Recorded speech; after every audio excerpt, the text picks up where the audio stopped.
Hey, what's up? This is Mara, the owner of The Compass in West Seattle. I'm here at one of my favorite spots in West Seattle, meeting up with one of my most adored business owners in West Seattle, Miss Rita.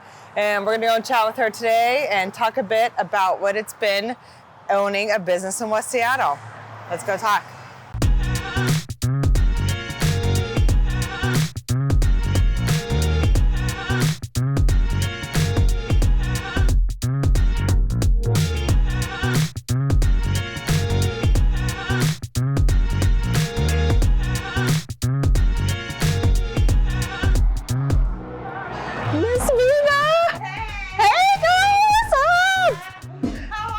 I'm good. How are you? I'm gonna get a hug. Perfect. I'm gonna give you a shot. All right. It's so good to see you. Likewise. Oh boy. I said a small shot. I know. This is more like your a drink. family. Right. Okay.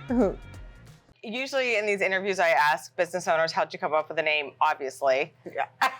But it is kind of, we should memorialize that we don't have a bridge right now. Yeah, right? In West Seattle. That was the tagline we were using for a while was going to the bridge, the only one that's open. You know what I mean? Yeah. Yeah, I had my development, so I was saying instead of West Bridge, we'll just call it No Bridge. Oh, nothing. No bridge, right? Like, no bridge, there's no bridge. It really feels like that. And then for a while, especially during COVID, we were really stranded. We couldn't get supplies and whatnot. And luckily, Dan Austin from Peel and Press negotiated on a lot of behalf of the small businesses and nurses and doctors in the area to be able to utilize the lower bridge. The low bridge. Nice. Yeah. That's awesome. Mm-hmm. That's We're super very lucky. good. Yeah. He's an amazing human being. Yeah, I don't know him personally, but I love Peel and Press. Yeah. It's another Morgan Junction business, and I love their food. It's a good vibe, and I always hear consistent good things 100%. about them. Yeah. So he helped organize all the restaurants that right when COVID hit, a lot of us had product and food and things like that we all put together meals and donated our time and gave out to the nursing homes at first, and because no one knew what was happening. Mm-hmm. And so it was Dan from Peel and Press, Westies, Phoenician, Mission, Dave from West 5, and Elliott Bay. We're that's like so a core awesome. group. Honestly, I'm like getting chills right now. That's so sweet. A lot of it. Yeah, we did what we could in the beginning. You know what I mean? That's amazing. Yeah. Unbelievable. We're lucky. Yeah. I'm lucky. And that man is like organized. Right. He had us like an assembly train, like doing Caesar salads and whatnot and getting the word out that we had meals for people. It was amazing. Oh man, that's just so great. That's the one good thing to come out of COVID was that camaraderie that I don't know if some of the small businesses had shared before. Mm-hmm. You know what I mean? Yeah. We all want to. We're all in this together. 100%. Was the tagline? at that time. So, have you always envisioned yourself having your own business, your own restaurant, your own bar? I mean, is this like something you thought about as a child, or is this like kind of just where you landed? Young adult. Yeah, as a young adult, I always wanted it, but I wanted a bar. Mm-hmm. I did not expect to be doing food, but then Seattle had changed their law, and food was required something with a fork. Is what they had, and you had to have a certain amount of proteins and all these kind of rules. And so I said, if we have to do it, I'm going to do it this way. Mm-hmm. And it ended up working out for me. Well, speaking of your food, okay, your menu is pretty eclectic. You got some really great. How did you come up with some of the items on your menu? You mentioned recently you were traveling. Yeah, you got some really good, unique items on your menu. How do you get inspiration for your menu here? It's going to sound so cheesy, but simple. As Chef Ramsay kind of says, don't overthink it. If you're going to make a burger, make it a good burger. Right. If you want a burger, you want a good cheeseburger. That's it. And our first menu only had one burger. That was it. We had 11 menu items. Right. Basic. And we kept them clean and simple. And 11 years ago, grass-fed food and local sourcing was a thing, but I don't think it was as popular as now. And we were doing that. And I think it caught the attention of a lot of people. Some people thought I was confused by having high-end food at what they would consider a dive bar. But then the Seattle Magazine came in and did an article that said, this woman nailed it. She's like, there's a man in a jersey and a woman in a business suit, and everybody's getting along great. And it was like, finally, someone could see what I was thinking. You know what I mean? And that paid off. And plus, being industry prior to opening a place, I think a lot of bartenders and servers think about someday. Right. You I know what wanna own people my, like. Yeah, you know what, you think to yourself, someday I want to open my own place. And luckily I worked at a place that allowed me to test run ideas while at their restaurant, which was Tellerico's. They were great with that. Yeah. Yeah. That's awesome. Very lucky. So, obviously, these past 2 years have been super Yeah. Yeah. And, you know, I've told say you the this least. again. I want to Yeah. tell you right now. I mean, I'm a neighbor here. I'm a patron. I'm a friend.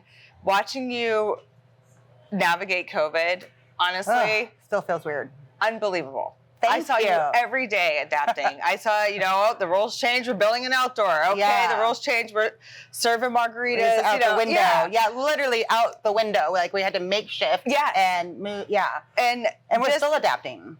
every Yeah. day. Yeah, I mean, everybody is. But I mean, truly, you should know that you were still here. It was just amazing to watch. Like I would drive by and I'm like, there's Rita with, you know, her husband Mike is out there, you know, building a outdoor, you know, seating restaurant. Yeah, at first it was tents and then it developed into an actual cover. And then, you know, because a lot of us thought this was only going to last a couple months. Right. Hi, Michael. So obviously. No, you're good.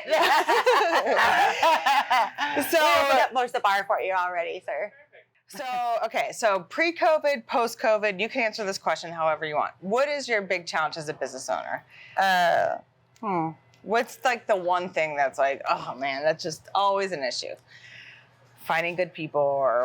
No, they're everywhere. If you know how to look, right? So one of my big things when we hire is I ask myself, would I want to have a drink with them?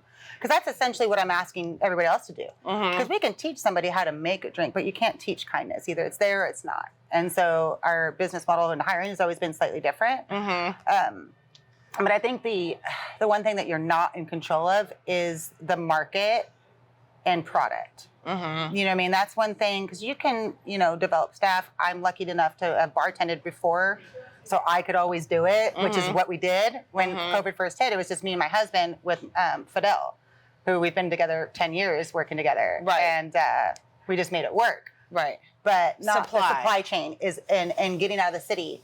And the price increases where people are already suffering so much, not knowing when their next paycheck's going to come from. And they're wanting to support us, and me trying to keep the prices where it's still affordable for them to support us. So in the beginning, our biggest thing was, I don't care if we just run an employment agency. We have to keep some staff employed for them and their families, and then at a budget where customers can still afford it. Right. So that was one thing that we and it's consistent. couldn't navigate. Right. Yeah. Yeah, and I mean, again. And it's still difficult, I think, for a lot of places. So even pre-COVID, this was a challenge? Oh, no, pre-COVID, no. Yeah, right. You would adjust. Like way back when. You would adjust, and you could line up with different purveyors, and then the bridge was open. So you could just go to Restaurant Depot if you needed something. Right. And so there was options. Once COVID happened, it was way more difficult. Yeah.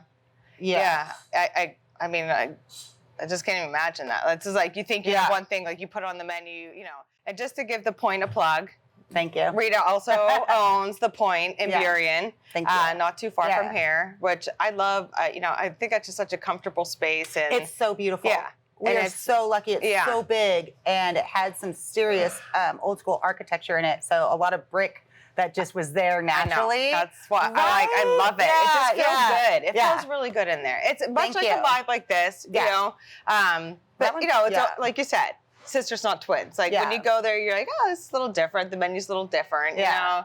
So and now they're not so far between each other, but they've got more similarities than differences. Yeah. Yeah.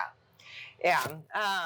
So I got lucky. What are like the little nuggets? What are like your rewards? Like, is it when somebody comes in for the first time and they're just like, oh my God, I love this place, like so awesome? Or is it like seeing your old school peeps like me and Karen that are like, Well, that's just a bonus. Like that's an extra bonus for sure.